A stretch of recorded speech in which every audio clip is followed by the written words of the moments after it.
Жылыту кезеңі басталғаннан бері облыс аумағында 4 өрт оқиғасы тіркелген. Оның барлығы жеке сектордағы үйлерде болған. Себеп пеш мұржасының тазартылмауы, электр құрылғыларын пайдалану кезінде қауіпсіздік ережелерін сақтамау. Бұл туралы Төтенше жағдайлар департаментінің басшысы мәлім етті. Жыл сайын күз келіп, күн суыта бастағанда Төтенше жағдайлар департаментінің қызметкерлері тұрғындарға қауіпсіздік ережелерін түсіндіруден жалықпай келеді. Биыл да солай. Қазірдің өзінде 9000 үйді аралап үлгеріпті. Соның өзінде 4 өрт оқиғасы тіркеліп отыр.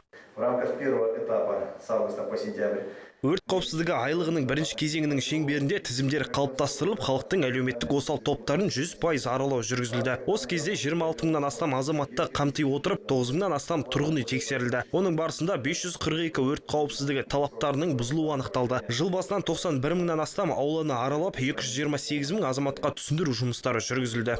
Еріктілерде құтқарушыларға белсенді түрде жәрдемдесіп жатыр. Мәселен, жайылма волонтерлар тобы тұрмыстық газ және қауіпсіздік атты жобаға қатысып, 300 мың теңге грант жеңіп алған. Бұл қаражатқа 30 датчик сатып алып, көп балалы отбасылардың үйлеріне орнатқан.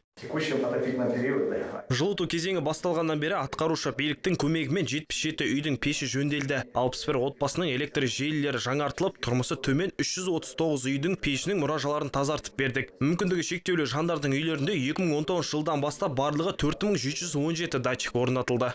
Түсінік жұмыстарынан бөлек 3000-нан астам мектеп оқушылары үшін өрт сөндіру бөлімдеріне 439 экскурсия ұйымдастырылды. Оның барысында өрт қауіпсіздігі қағидаларының негізгі талаптары, өрт туындаған кездегі іс-қимыл алгоритмі және алғашқы өрт сөндіру құралдарын пайдалану тәртібі түсіндірілді.